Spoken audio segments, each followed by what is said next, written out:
The following program is brought to you by Mediacom and the Partnership for a Drug-Free Iowa.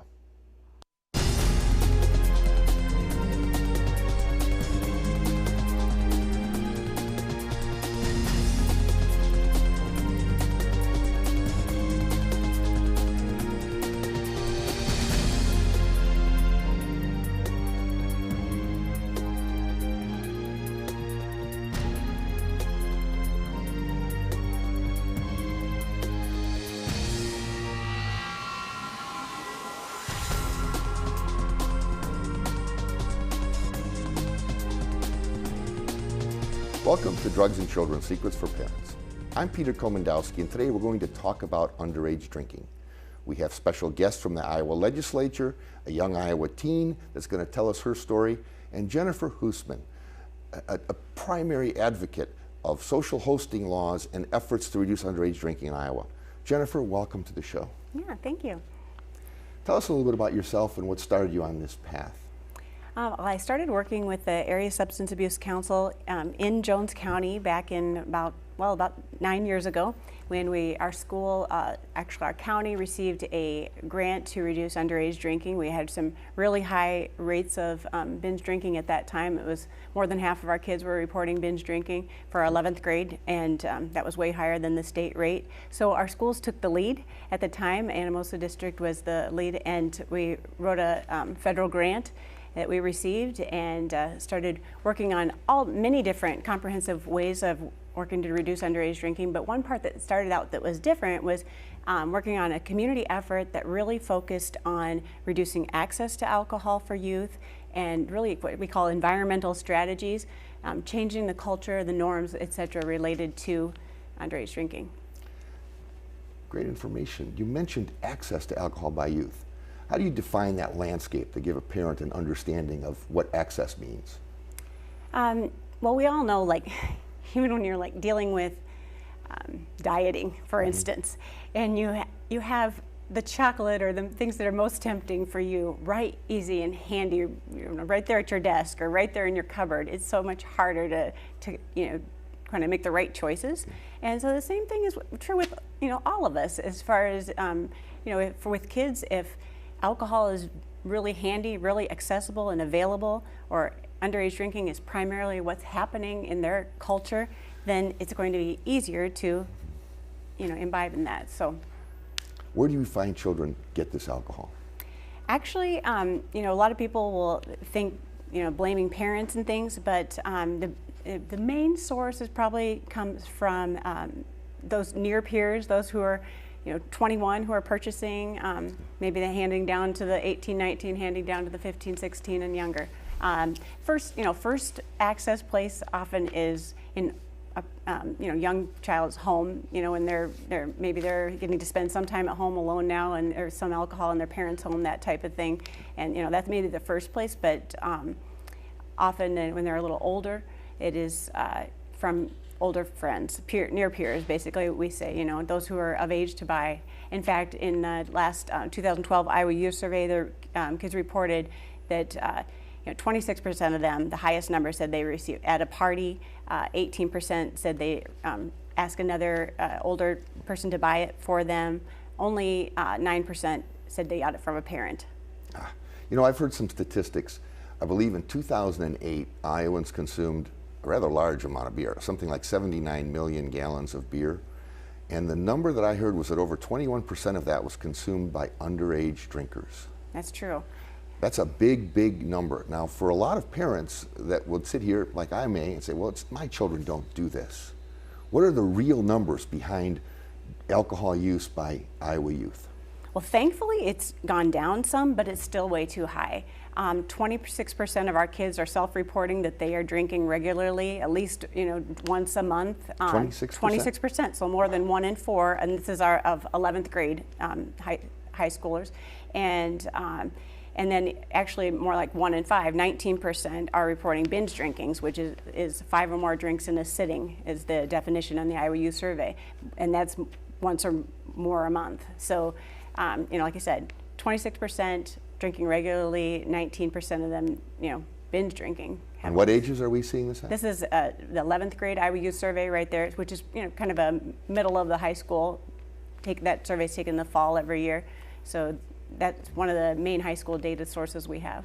And what do you see in terms of the younger population, say middle school children and so forth? It's lower, thankfully. It makes a huge jump when they get to be about 9th, 10th grade. So, but in 6th grade, it's much lower. 8th grade, I don't have the number just right on top of my head, but I can look that up. But it's much lower usually. But still, they're starting younger. They're starting sometimes a few percent are starting in 6th grade already. Higher percentage, maybe 13, 14% starting in 8th grade. Now we have an issue called social hosting that has to do with the idea of providing access to children. And you've been part of some novel approaches in terms of legislation. Can you give us a little bit of an idea of how that works and where that sort of stacks the deck in favor of working on these issues to help you protect our children? Well, social hosting is one more tool to help reduce access. And what it is basically putting responsibility on the adult who is providing a place for underage drinking parties. So, and that, an adult 18 and up that may be providing a place. So it's not just about parents. We passed this in Jones County a couple years ago, and it's been a good deterrent. There was only one parent that has been charged, and there hasn't been any since. There's been several young adults that have been charged, but we're finding that in combination with several other efforts that we've made. The state passed a keg registration several years ago, which helped to reduce, again, access at a party where they're trying to finish off a keg, but putting responsibility on the adults who are purchasing the alcohol or adults who are providing a place like the social host. Well, thank you very much for appearing with us. I appreciate you being here. Thank you. You're welcome. When we return, we'll be joined by Representative Hine and Senator Hogue sharing an idea for legislation in Iowa that they believe can help reduce underage drinking amongst our youth.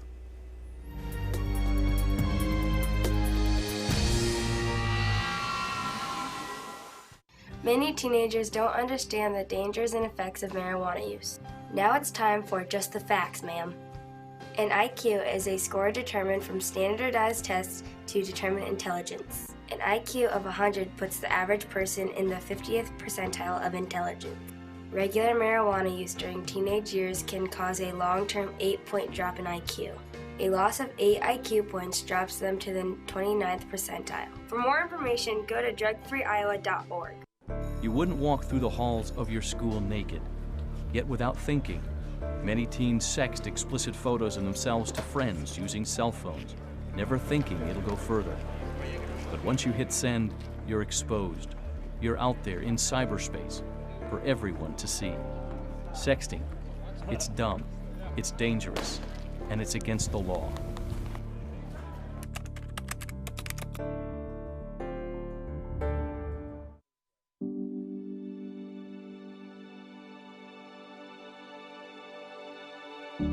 Children see magic in the world around them, and parents see the dangers. There is hope for the future if we face it together. Find out more about how you can protect your children from the risks of illegal drugs, prescription medications, and alcohol. Go to drugfreeiowa.org.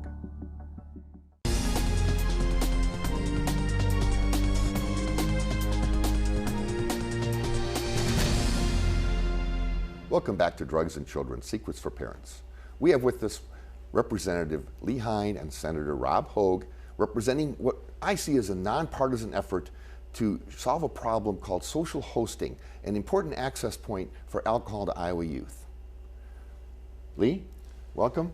Can you share a little bit about the history? I know both of you have worked with our previous guest, Jennifer, and you've done some phenomenal work on things like our keg registrations, and now we have a new effort.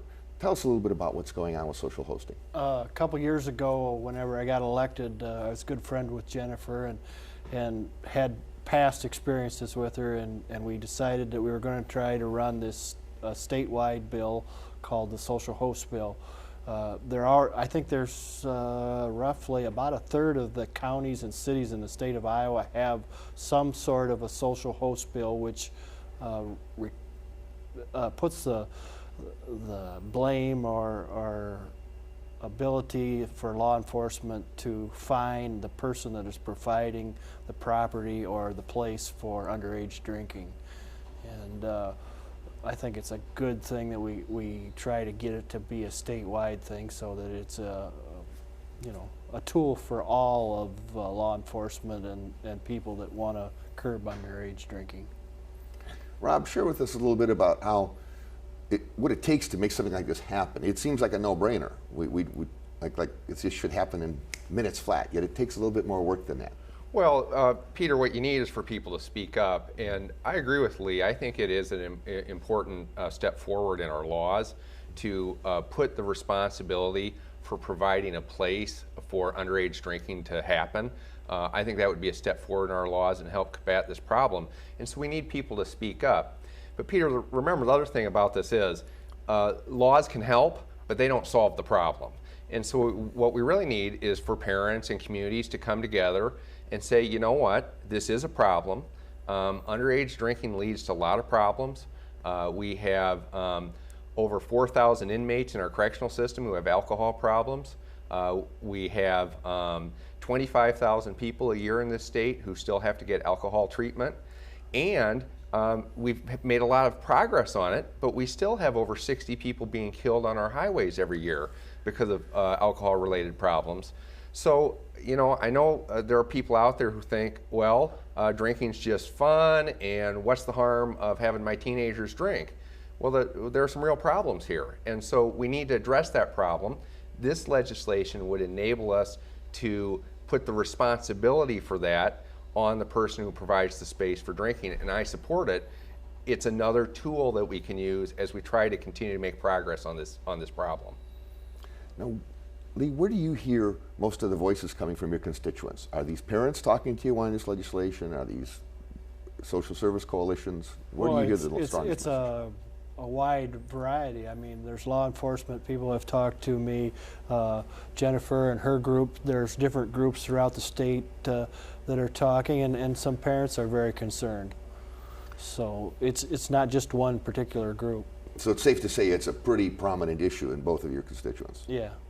Well, I mean, I know in Cedar Rapids, where I represent, there are a lot of signs up around town in the spring saying we support alcohol-free graduation parties, because you know there's this still misconception, I think, that we gotta have our kids drink because it's a rite of passage, and the reality is you don't. I've got 3 teenage children, and there are lots of other really positive things that kids can be doing. Sports, academics, community service projects, community participation, and this is not something that parents need to introduce their kids to. You know, it's a thing. We've still got too much binge drinking going on. Those numbers are down, as Jennifer described, but we still got a lot of progress to go. And you know, alcohol is a dangerous substance, and people need to recognize that. So a statewide effort, statewide legislation that helps at least put a balance to how this is dealt with by law enforcement across the board. Sounds like it'd be very beneficial. What do you think the chances are of this happening in the next legislative session? It's a tough battle. I think it will take a lot of constituents contacting their legislators and visiting with them about the issue, and hopefully, you know, we're in a group or a generation that, if you look back, the parents, the age drinking that they were raised in, well, I was legal to drink when I was 18. We've raised that number or age limit to 21, but those parents all think, well, I went through that era and that's the time. So we've got to change that attitude, and by changing that attitude and contacting your legislators, it will probably move the thing forward. Well, Iowa's been a leader in making sure that our communities are the healthiest they can be for our children, and we definitely appreciate your efforts on their behalf. Thank you very much for joining me on the show. You're welcome. Thank you. Okay. We'll be back after a short break to hear from Morgan, an Iowa teen that has an interesting story to share with us. Stay with us. You don't want to miss this.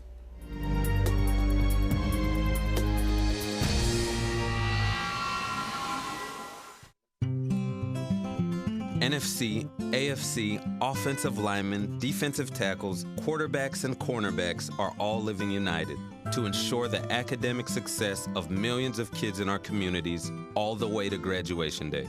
But that won't happen without you. So take the pledge at unitedway.org. Make a difference in the life of a child. Suit up like your favorite NFL players and become a volunteer reader, tutor, or mentor with United Way. When Noah's mom brought him to drug rehab, she never thought he'd end up back here again. The story of addiction is all too familiar, but you can change it. I hope it helped. See you guys next week. Ready for lunch, Noah? Yeah, Mom. If you or someone you know is recovering from addiction, share your story with the partnership at drugfree.org, because your story can change someone else's. Hey, I'm Anderson Cooper. As a parent, you want to make sure that your child knows how to deal with bullying when they see it happening. And chances are they want to help, but they don't really know how. Well, teach them that the best thing to do is calmly walk away, find a teacher or other adult, and speak up. And do your part. Be that adult they can talk to and trust will listen. Join me to help stop bullying. Go to stopbullying.gov to find out more.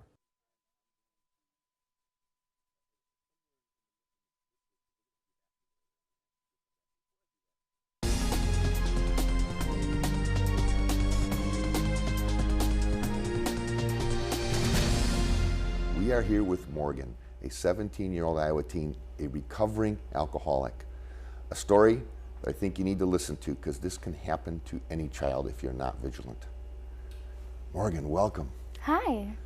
Glad to have you here. Yeah, I'm glad to be here. 17 and you're recovering. Yes. When did you start drinking? I started drinking at the age of 13. I remember that night like it was yesterday. I remember it was Halloween night. I was with my best friend Mel, and our friend Amber had come over, and me and Mel were babysitting her sister's daughters, so her nieces, and her sister said that if we babysat them all day that we could have a party that night, and we did, and I got really drunk and I blacked out, and I knew the next morning when I woke up I didn't have a hangover, and I felt amazing, and I knew from that moment that my life was going to be hell, because I knew I wanted to do it again, and I did, and I continued to do it. What grade were you in at that time? I was in 8th grade, I believe. So one day you were in school, just a normal 8th grader. Yeah.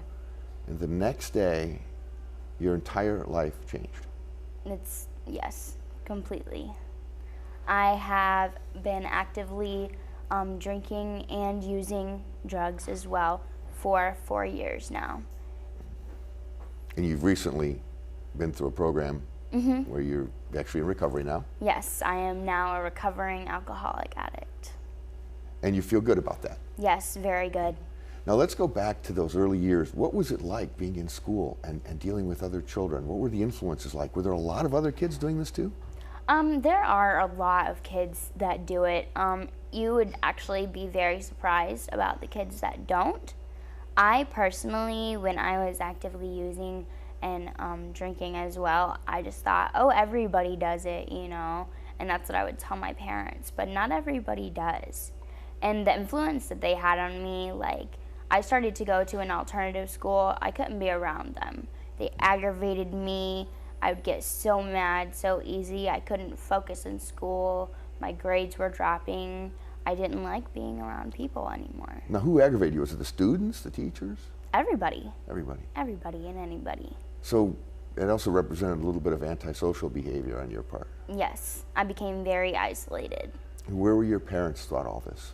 My parents were going through a divorce at the time. And so I just was kind of out doing my own thing. They cared. My parents loved me and care a lot about me, but they had no idea what was going on in my life at that time. They knew that I was starting to hang out with my friends more and do more activities, and they thought that it was really good that I was making new friends, because I had just started going into a public school in 8th grade. I was homeschooled and went to a private Christian school before that.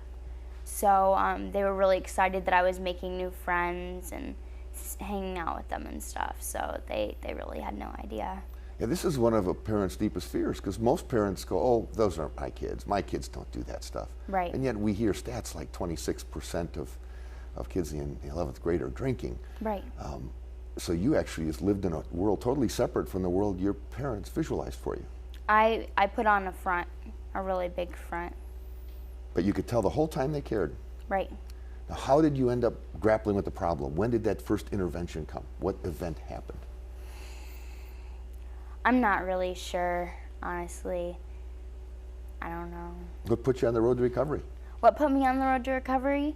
I came home really high one night with my boyfriend, and my mom, she could tell. She totally could tell. And she kicked him out of the house, told him to get out, and she called the police, had them escort me to the hospital, and from there I was sent here. Wow. Tell us a little bit about the program you went through. ASAC. ASAC is a really good program. It's for drug abuse and alcoholism. I went there March 27th, and I was there for 125 days. I went through some really tough times there. I didn't care about anybody or anything when I went there. All I cared about was me, my drug use, and alcoholism. But the program is for adolescent teens who have a problem with drug use and alcoholism, and they are definitely willing to help. Well, your story is good, because it shows what, with even caring parents, if they make the right tough choices, they can really help you deal with these problems and bring your life back in order.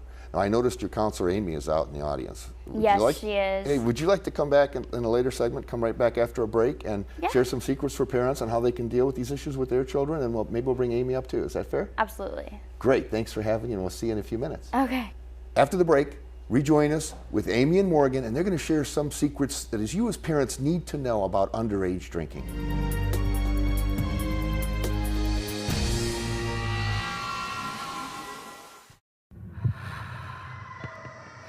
Watching your sister go through withdrawal is the last thing you expect to do. You hope she gets past it, but worry she'll relapse. The story of addiction is all too familiar, but you can change it. That's 2 out of 3. If you or someone you know is in recovery from addiction, share your story with the partnership at drugfree.org, because your story can change someone else's. I thought texting friends on her cell phone was harmless. But there she is, our daughter, topless for everyone to see. I'm so embarrassed for her. I can't even imagine what she must be feeling. How did this happen? What was she thinking? Someone sent our teenage son a photo of a naked classmate. If he forwards it, it's a crime. Our son committing a crime? I had no idea. And he could be labeled a sex offender. Tell your teen, sexting is a crime. Please, listen carefully. This is for real. We will save the life of a child. There are dangerous drugs in the hands of young children in Iowa. Synthetic drugs, sometimes called fake marijuana, and bath salts. They are in our communities and schools. Talk to your children now. Get help at drugfreeiowa.org.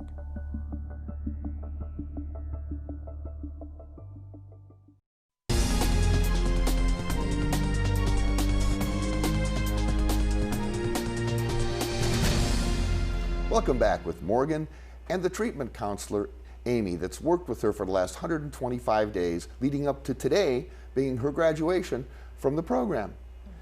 Welcome back. Hi. Thank you. Welcome. Okay, tell us a little bit about your experience with Morgan over the last 125 days. Ups and downs, and she did a great job of already identifying what she was like when she first came in, the struggles that she had to deal with, getting honest with herself, getting honest with others, and getting honest with her parents about the extent of her alcohol and drug use. But she did it. Well, that's cool. And from what I understand, her parents were very instrumental in making sure that this intervention happened. What is your involvement with the parents throughout this process? We keep them informed of the child's progress, and we also ask the parents are there skills and techniques that do work for them at home that we can implement for them in the program as well? And then talking about plans for when they do discharge and how parents can help pay attention to warning signs or triggers that might be indicators of them returning, to alcohol or drug use. So we get them involved in relapse prevention planning and what they can do as well and differently to help them as well. Cool. Thank you very much. Thank you. Morgan, if you could go back in time to that night that you described, that night of babysitting that started this whole thing, and if somewhere in that day somebody or you could have told yourself one thing, what could have happened differently to change your life? I think that I would give myself some advice to just look for warning signs. And honestly, just don't even try it, because my life has been a living hell since I took that first drink. And I do not wish this kind of pain or suffering on anybody, because it sucks. Doctors tell us that a child's brain is extremely sensitive to the threat of addiction. Mm-hmm. And you feel pretty confident that that first time you drank, that was it. You were in. Right. So that's a really dangerous time. Now, if you could give parents any advice, keeping in mind that parents may not see the problem until you come home drunk or something of that sort. Right. What advice would you give them to how they should react, respond, or deal with an issue with one of their children? I would personally just say that, look for anger issues, and if your children are starting to get more aggressive or isolating themselves more than usual, or just getting really emotional for no reason. I know us girls, we do have that problem, but even more than usual, because I know that's how it was for me. I had anger, I had isolation, I had more emotions, and I would say just really look for those signs. There are definitely big red flags that your child could be using or actively drinking. Amy, what are your tips for parents? What do you think they need to know based on your experience? Well, Morgan did a great job real quick of identifying several of them. It's changes in thoughts, moods, feelings, and behaviors. She described, and we agree with, anger, increased defiance to rules and expectations, skipping school, the grades are dropping, lying, sneaking out, being very vague in answering the question, where have you been, who are you with? If they're being vague about that, that's a key indicator they're probably hiding something from you. Thank you very much for being with us here today. Thank you. On our next show, we're going to talk about marijuana and some of the dangers that nobody wants you to know about. Thank you for joining us on Drugs and Children, Secrets for Parents on Mediacom MC22, your local programming leader.